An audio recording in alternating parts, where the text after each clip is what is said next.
now more than ever, people need to go within and plug into that cellular memory, plug into divine source, detach as much as possible from the matrix. Hello again, everybody. This is James Bartley, and you're listening to the Cosmic Switchboard Show. Today, our very special guest is Matt Landman. Matt Landman of actualactivist.com. He's also put together a very important documentary called Concise about the chemtrailing and the geoengineering, so-called, of our atmosphere. And Matt has been out front exposing all of these global crimes, and he's also been talking about the 5G agenda. So without any further ado, Matt Landman, welcome to the Cosmic Switchboard Show. Hey, it's a pleasure. Thank you so much for having me on. Thank you. Steve, our friend over with the Freeman Show, he said, you got to get this guy on because he's hitting all the points and he's out front really waking a lot of people up. So, straight away I got a hold of you, and here we are. Now, for the benefit of our listeners, Matt, can you tell us a bit about yourself and how you became aware of this problem? And, just take us through that unfoldment process. Yeah, happily. I like to convey to people, just like anybody else, I'm a normal guy. I grew up on the East Coast of the United States. I slowly transitioned to California because I wanted to go to film school, and I finally did. In Northern California, I went to film school, and I actually got a master's in business at the same time. And after getting out of school, I was in my mid-30s, and again, I'm working in finance, worked as a finance analyst and worked at a nonprofit. I was even the vice president of a company, and still I was disconnected to what I really wanted to do, which was evidently I found myself as a farmer, and there I felt really connected and felt really grounded and like it was something I was meant to be doing. And I learned so much even the first day as a farmer, an organic farmer. First day I learned how disconnected I was with the sky and the elements and the ground and the air. I learned first day about the actual roots of everything. Literally, I learned that potatoes grow potatoes. Prior to that, I had no idea. And I'd grown up in such a rigorous educational system. You would have thought that the identity of what we're eating, the different varieties of fruits and vegetables, and the cycle of the seed, you'd think that we would know something about that, especially that potatoes grew potatoes, And so then I learned slowly but surely of my indoctrination and my disconnect. And there, as a farmer, at the end of the season, I witnessed weather modification right before my eyes. It was October, and we were in the midst of a historic 5-year drought. I later learned that it was a high-pressure system created by the Highly Active Auroral Research Program, ionospheric heaters, HARP systems, that was creating a high-pressure bubble off the California coast, preventing the jet stream from bringing moisture in.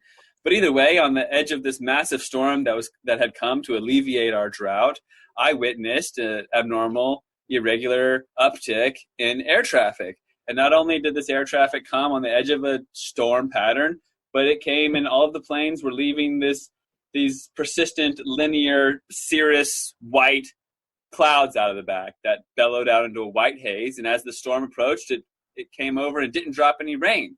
Well, we were expecting 100% chance of rain for a week. And I was out there harvesting pumpkins and squash because we were worried about the rot in the field.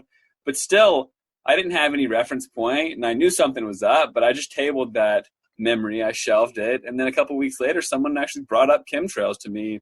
I started doing some research, and long story short, after I started digging in, I found the movies that existed, the films, the documentaries on the topic, and the activists out there. And I felt that really the topic wasn't being explored enough, and that the movies out there weren't doing it due justice, and that my voice was actually pretty powerful because the people around me, nobody knew about it. My friends, my family, my peers, nobody knew at all. And what they did know was the counter side of the disinformation, misinformation, propaganda. So I started digging really deep, and I started on the film Concise, which is now online for free at frankenskiesthemovie.com.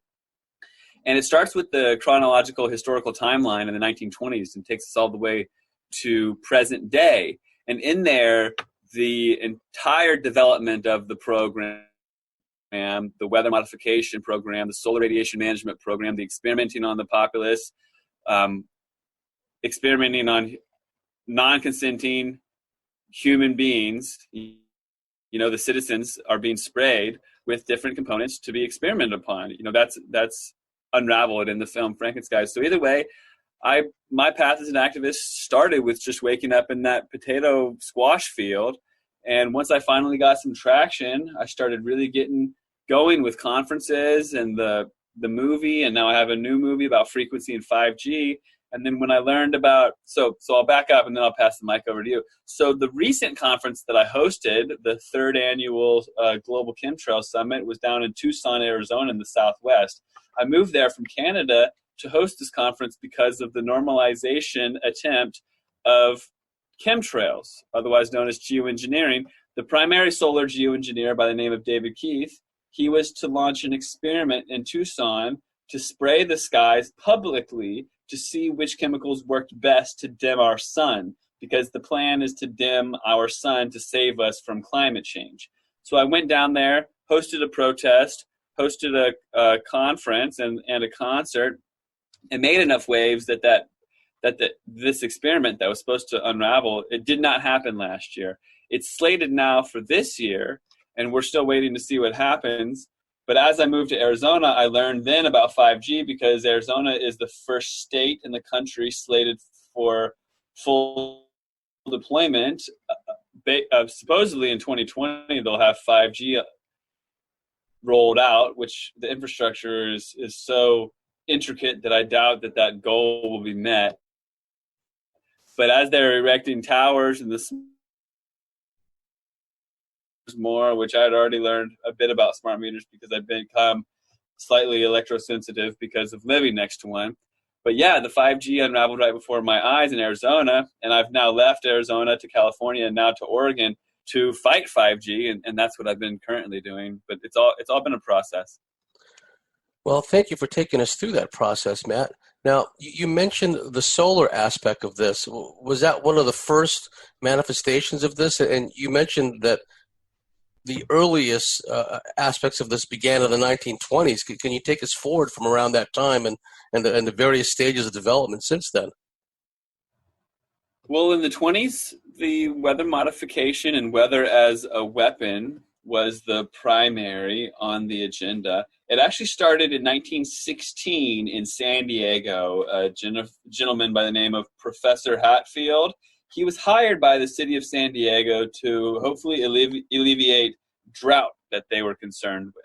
So Hatfield, he thought that he could seed clouds with chemicals, aerosolized chemicals. He built a 35-foot tower, climbed up this tower, and sprayed into the sky silver iodide and other chemicals, and made it rain for the first time in documented history. Now, there are also rain dances and indigenous tribes calling in orgone energy and making it rain different ways and what have you. But for the purpose of this discussion, Hatfield made it rain in San Diego for the first time in 1916. Since then, the 1920s, 1930s, the U.S. Air Force, they spent their time and energy learning how to patent different technologies to make it rain and make it not rain. And by the time we got to the 1960s and we were in Vietnam, the U.S. Air Force weapon, which was weather, had been primed and refined and polished to the point that they could make it storm and flood over the Ho Chi Minh Trail to exacerbate and extend the monsoon season as a weapon, as a weather weapon, as a weather weapon of war. So at that point, the United Nations and the countries of power around the world came together and unanimously voted to ban weather as a weapon after they saw what the U.S. was able to do. And ironically enough, they had advanced by then. They had already advanced beyond seeding clouds with silver iodide as the chemical, and had moved on to dry ice, which is their best means of seeding clouds, which is actually carbon dioxide.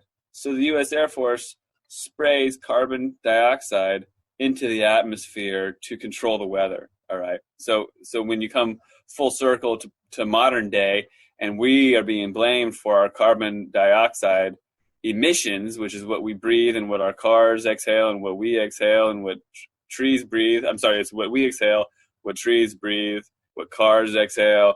If you look at the people that are actually dumping the carbon dioxide into the atmosphere, which is really not even the carbon dioxide. If we go down that rabbit hole for a minute, the number one greenhouse gas on planet Earth is actually water vapor.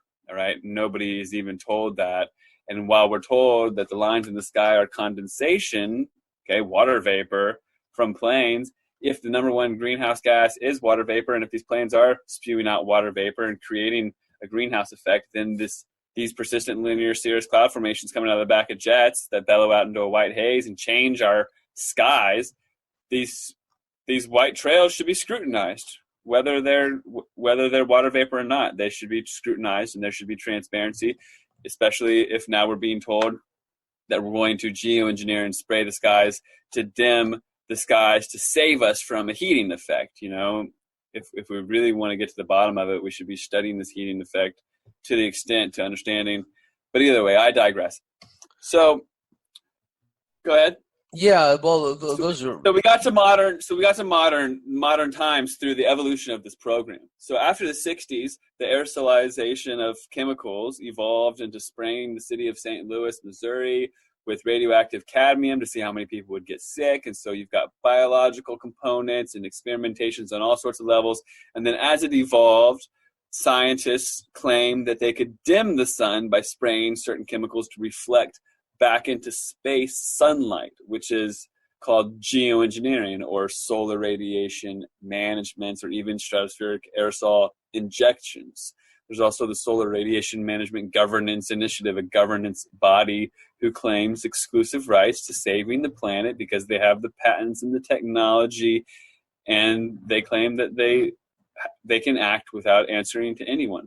So as the film progresses, it shows the program as it evolved, and modern day, we're dealing with a multi-tiered, varied program that involves spraying the skies to supposedly save us from global warming, or at least that's what they're told, and then the control of the weather, and then also, you know, experimentation, biological, and maybe even just the dumbing down of the population, like with the fluoride and what have you. But it's all evolved into this massive, ongoing orchestra in our sky that not everyone even knows about.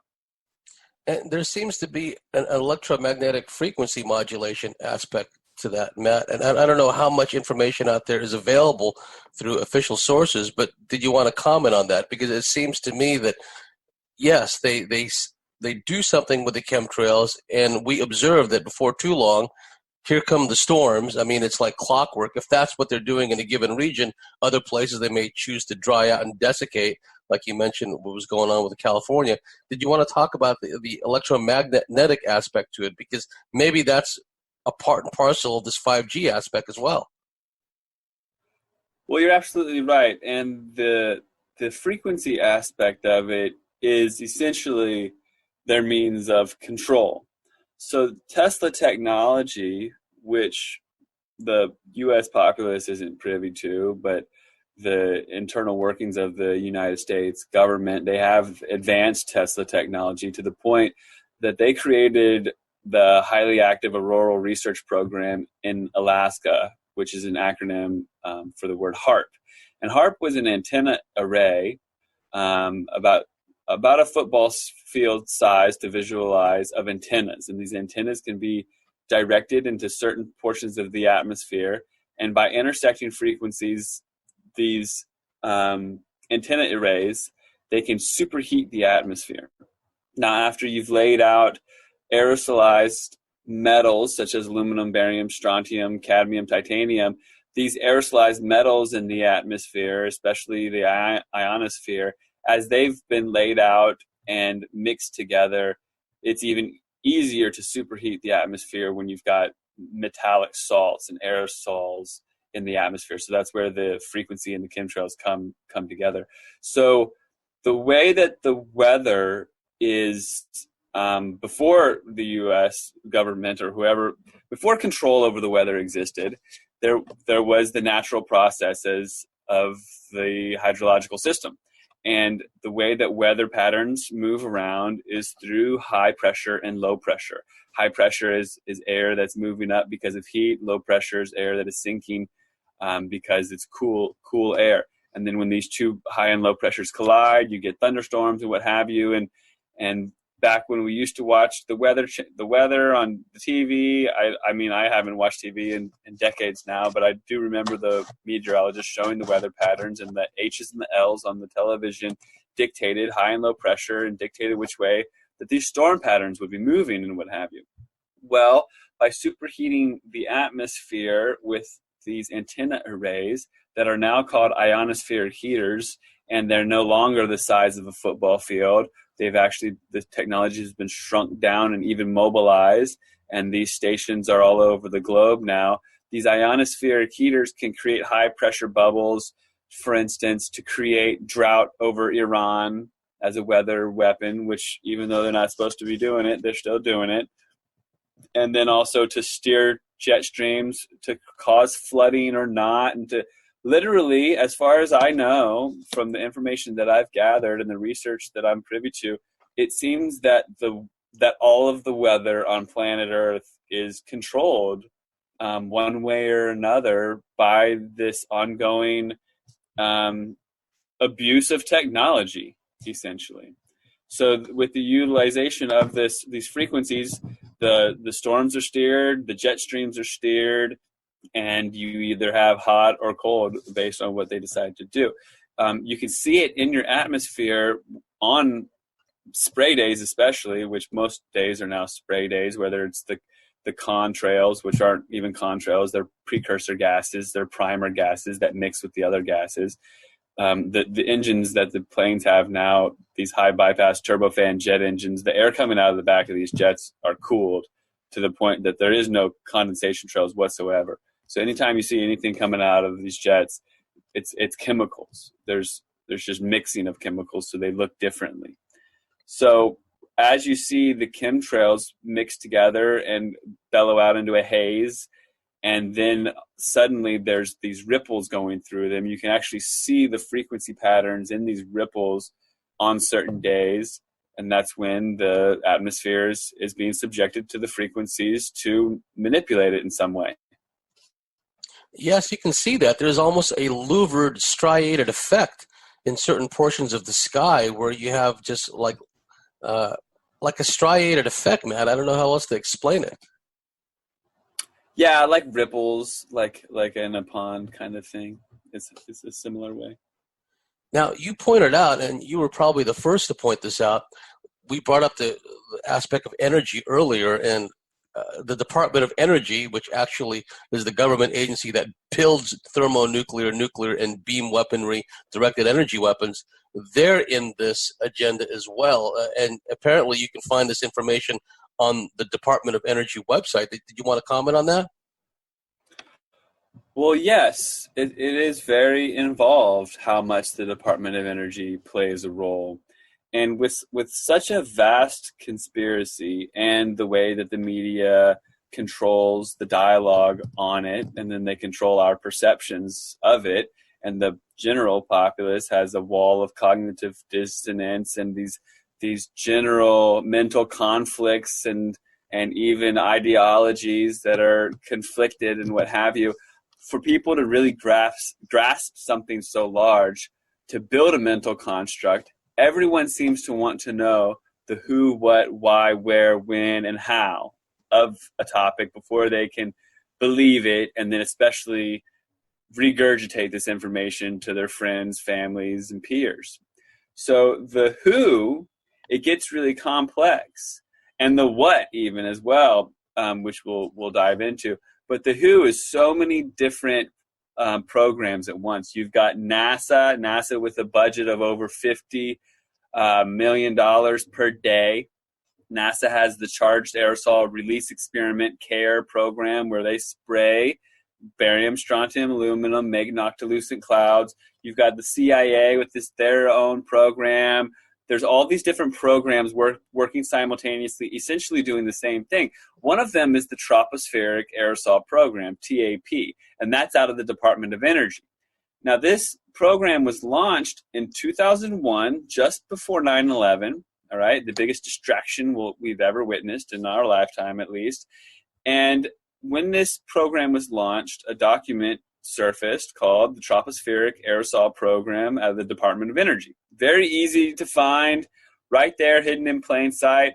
They do not use the word contrails, chemtrails, nor geoengineering, but the entire program is outlined all the way to the budget, extrapolated for years. They have ground-based monitoring stations, helicopters, drones that spray chemicals, mixing with different chemicals, fleet of planes spraying different chemicals. They even do an experimental run over Nashville, Tennessee, a city in the southeastern United States, where they spray chemicals over this city, and they watch the different plumes mix together and see how much falls to ground level, and it's all documented in this paper. And they call the contrails precursor gases. They talk about mixing these gases together and how much they'll need and what the budget's going to be and all this. And inevitably, the conclusion is, after I've looked it over, is that the dirty energy, coal and oil, did not want solar power to proliferate. So they devised a scheme to dump billions, if not trillions of dollars into spraying our skies to dim the sun so that solar power couldn't take off, and so that their dirty energy would rule the world forever. Now, what do they spray in the atmosphere? Their byproduct of their coal burning. So that's where it gets even more interesting. So you've got the who and the what and the why. So it starts to get, it all starts to unravel, and it's easy to comprehend. It's greedy, evil oil and coal tycoons. Well, that starts to make sense. Okay, it's like you tell someone, oh, it's the Rothschilds, oh, it's the Rockefellers, it's your government trying to kill your children. It's one thing. They're not going to be able to sink their teeth into that or grasp that. But dirty energy companies not wanting solar energy to proliferate, now that actually makes sense. So what happens is, in coal burning power plants, you've got these smokestacks, and there's filters, scrubbers they're called, on the coal burning power plants. And these scrubbers filter the soot that should not go in the atmosphere because it's toxic. And all of this soot is filtered through, and they rinse through these filters, these scrubbers, and they end up with this toxic waste called coal fly ash. And this coal fly ash is put into these bladders, and it's supposed to be stored as toxic waste underground. Well, in the coal fly ash, you have these very fine burned particulates of coal, which consist of nanoparticulate titanium, nanoparticulate cadmium, nanoparticulate aluminum, barium, strontium, all of these disgusting toxic contaminants that are in the chemtrail sprays. So I've had people at conferences that I've hosted, I've had people stand up and with their research showing me that they've followed the money, that it's very easy, that these coal fly ash goes straight from coal burning power plants directly onto trains and straight to Air Force bases where it's put onto planes and sprayed in our skies. Sometimes you'll even see black lines in the sky where I think it's actually not refined coal fly ash that's being just dumped up there. But through a very simple refinement process, you can isolate your different chemicals and go up there, charge them, mix them together, hit them with frequencies, and control the weather or what have you. Well, it's almost a form, if I didn't know any better, of pollutant recycling. Similar in a way, Matt, where the EPA regards industrial fluoride as a toxic waste, and yet it winds up in the water system. It winds up in the toothpaste. It winds up in the fillings. When you go to the dentist, they always want to hammer you with a fluoride.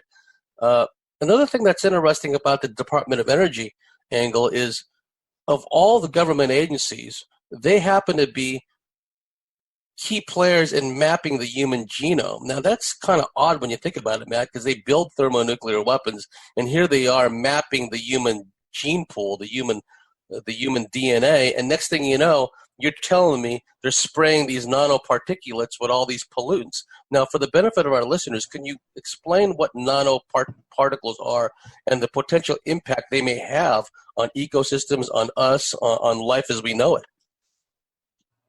Well, nanoparticulates are just beyond the micro level, so we can't see them visible with the human eye. So it's nano size, refined dust, essentially, that can be aerosolized because it's so small, and it can actually be breathed in that it's so small.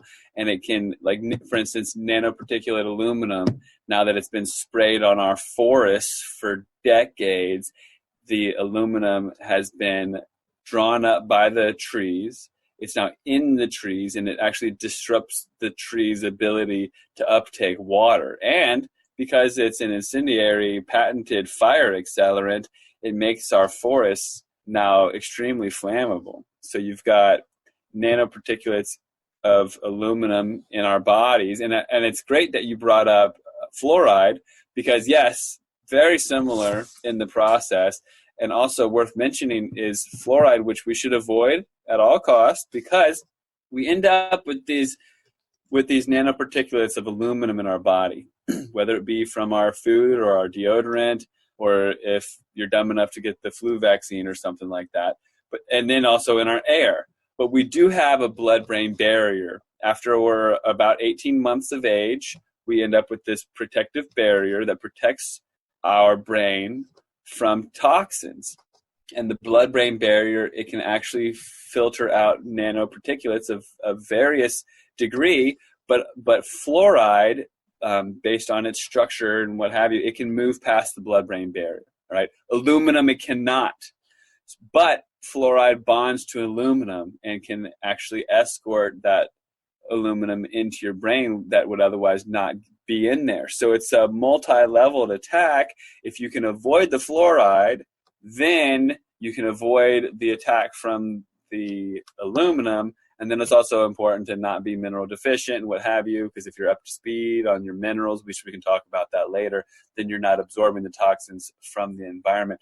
But this nanotech, the nano level, it's so small, and it's been so refined and studied that there's even self-assimilating nanotube technologies where this nano-level tech starts to form together in a host or in your body or in the air to form these carbon tubes that can actually self-replicate and take informed direction from an outside source. And this is where the idea of a potential web system inside of people, nanotech, transhumanism ideas come into play and what have you. But more importantly, I'm taking a step away from the nanotech and all this. I mean, because if you're trying to explain this to people, it's really important to just take a step back and meet people where they're at on their level. Absolutely. And unless you're already deep into this world, then we can extrapolate and talk about directed energy weapons and what have you. But really the most important aspect of it all, if we want to talk about forest fires, for instance, is that with geoengineering and weather control, we can easily make clouds and make it rain on top of fires in a heartbeat. Yes. We can also not spray the forest with fire accelerants. That's another thing. But yeah, as you go deeper down that rabbit hole, the nanotech becomes very interesting. And there's a tech called teslamorphosis that activates these self-replicating carbon fiber nanotubes, where the nanotubes can actually replicate themselves and build themselves by I think they can get carbon, they can eat carbon from your cells and what have you. I don't know exactly. It's weird technology. The chemtrail agenda, so-called, has been going on for some time now, and what we're seeing is this myriad of illnesses. Now, granted, people are being hammered by vaccines, they're being hammered by the glyphosate and all the toxic foods, but I see it almost as a full spectrum dominance aspect, Matt, where the air we breathe, the soil we stand upon, the food we ingest, or the imitation food we ingest, there definitely seems to be some kind of culling at work, some kind of, and that's a distasteful subject to go down also, because people, they have this dogma drummed into them that government is good for you, that they'll take care of you, cradle to the grave. Now we're starting to get this idea that despite all their assurances, a lot of these programs may not be for our own benefit. And I think that's another problem that we run into too, Matt, is when you point something out, okay, look at the DOE website, the tropospheric aerosol program, their default setting for many of these people as well, they must have a good reason for doing it. When we know that from their track record, the governments and the corporations, they don't have a good track record. Where do you see this trending? The what or the why? Do you see a depopulation angle to this? Well, certainly I do, especially as we start to talk about 5G and what have you. Ultimately, I feel that it's a spiritual battle. Yes. It's a battle against higher vibration. That there's definitely a degree of desired control over the destiny of humanity, which humanity is on a crash course for an elevation of consciousness. And that's why this technology has been introduced, and that's why we're bombarded on all these levels, because of they don't want to lose their grip and lose their control, So ultimately, as long as we can embrace our humanity and let our natural process unravel, there's no stopping it. But I can't deny that, especially the next generation is under a full spectrum attack on every single level. And you can't help but think, why would any human being want to do this to other human beings? And that's where they come in and say, well, why would they do that to themselves? I've heard that question so many times over and over. Well, they wouldn't just do that to themselves, And ultimately, well, maybe they wouldn't. Maybe the they is something outside of humanity, or maybe they have such a dark influence that there's this and that. But ultimately, I've extrapolated that it's a transhumanism agenda. You take into consideration characters such as Elon Musk shooting out a convertible into space to convince the world that we have this Mars venture on the horizon. Okay, and Elon Musk also is part of this transhuman AI ideology, saying that if we don't become and merge with AI, that AI will surpass us and make us its house pet, he claims.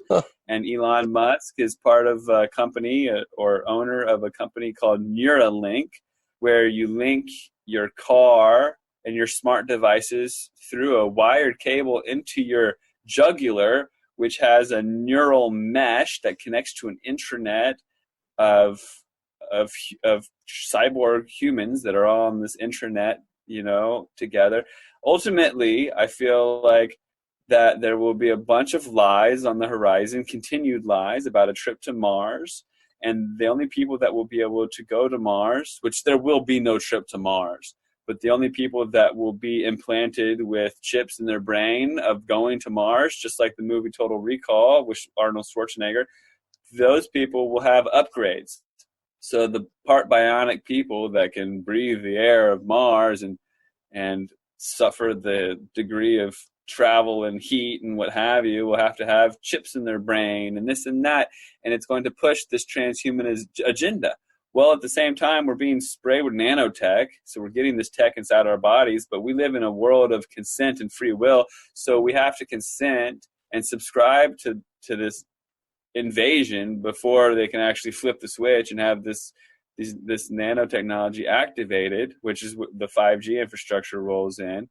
And then, on top of all that, you've got the 5G agenda, where it seems like the sterilization of humanity is on the horizon. And with this normalization, predictive programming through the media, you've got movies and shows like Black Mirror, what have you, convincing the world. I've met people that are convinced that they'll be able to transfer their consciousness into a cyborg cloned version of themselves when they get older in this lifetime, in this generation that we're currently dealing with. So you've got a depopulation agenda that's full circle to the point that when people can't have children, they'll be okay just living forever by transferring their consciousness into a cyborg version of themselves, and people being completely infertile and unable to have children will be this normalized okay thing with humanity, because they'll have their cloned cyborg soulless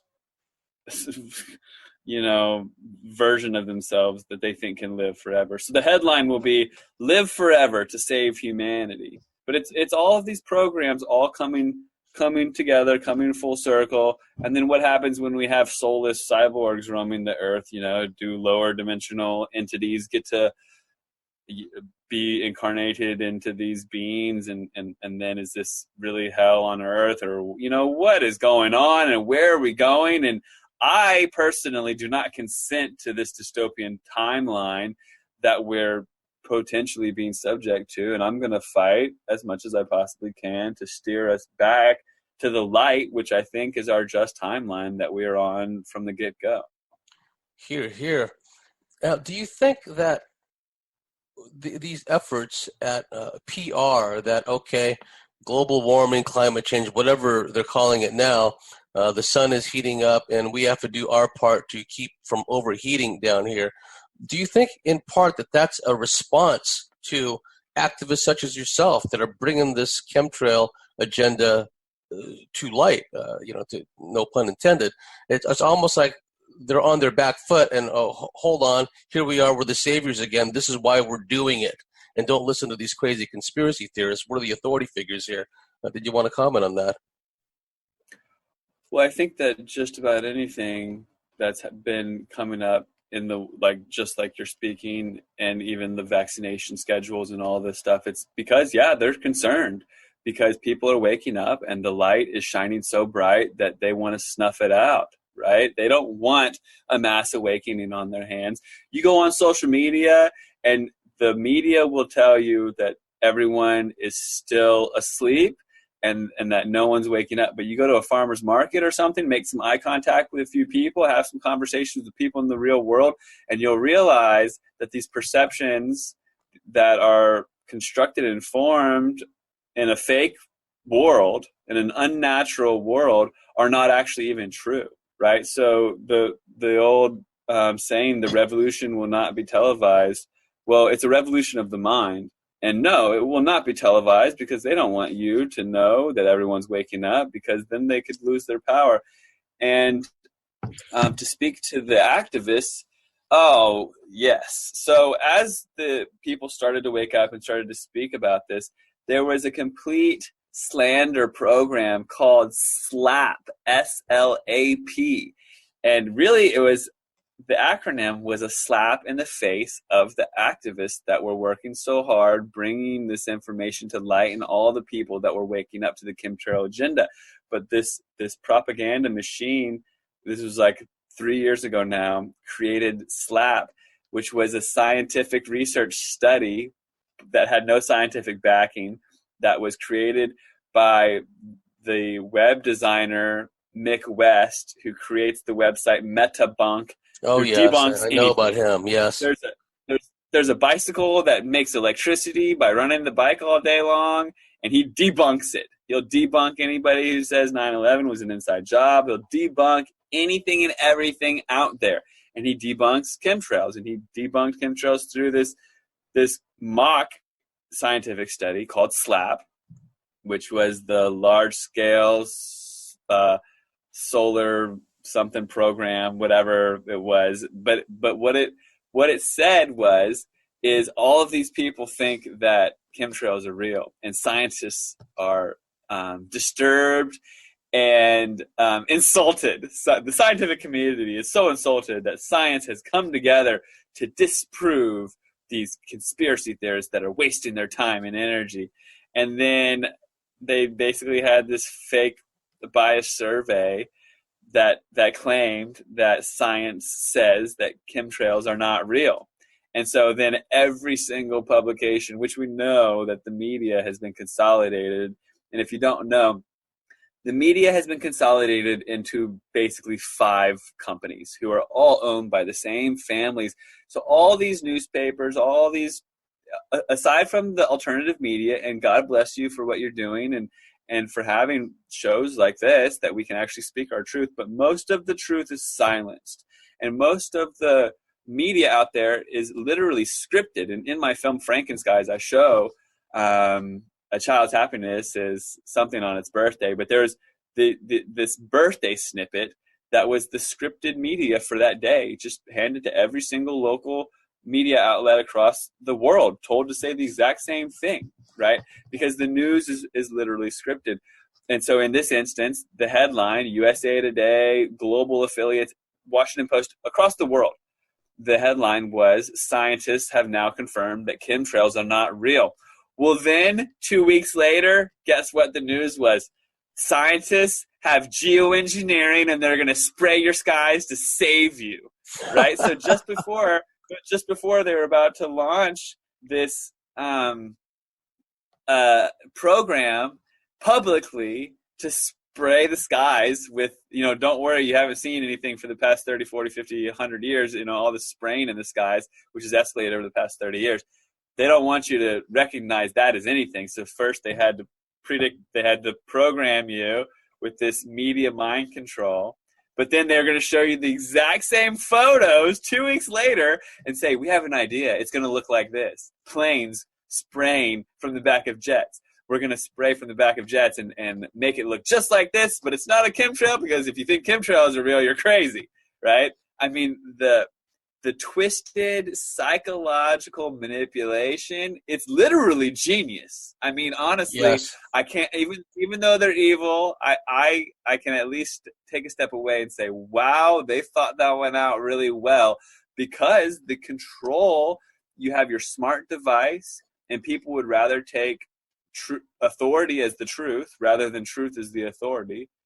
Personally, I take truth as the authority rather than authority as the truth. But a lot of people, they look on their smartphone and they have a scrolling timeline of what they call news and information. And the headline is chemtrails are fake. And then the next headline is geoengineering is here to save you. And the next headline is global warming is killing the polar bears. And now they've got their opinion. They didn't even have to click on the articles, and now they're educated, right? And that's the general populace. But it's because they trust their devices, they trust their news sources. They don't know about the consolidation of media. The general person out there, they don't want to believe, and they've been programmed not to believe, that their government is not looking out for their best interests. What's interesting also, you brought up the term geoengineering. There seems to be this concerted effort, Matt, to sow divisiveness and acrimony within the activists that are exposing the chemtrail weather weaponry agenda.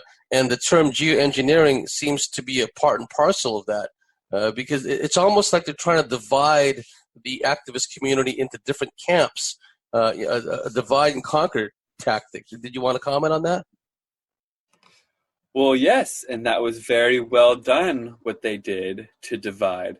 And honestly, it's even deeper than that. But the word geoengineering, it doesn't encapsulate everything, okay? So firstly, the word chemtrails was introduced, but as a conspiracy and immediately demonized. And people were hired called civil society actors.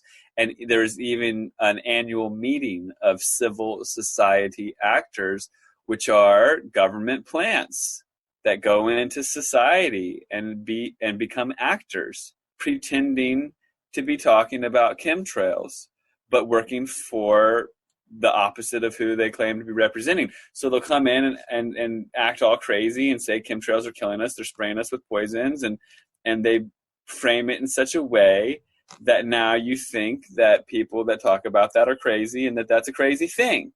But then the word geoengineering, as it was introduced, the people that were introducing that as a concept, They said you use that word, that's your professional word for chemtrails, and the people who use the word chemtrails are crazy. And even there were activists who I believe were pretend activists who were the people in the chemtrail camp who publicly went crazy.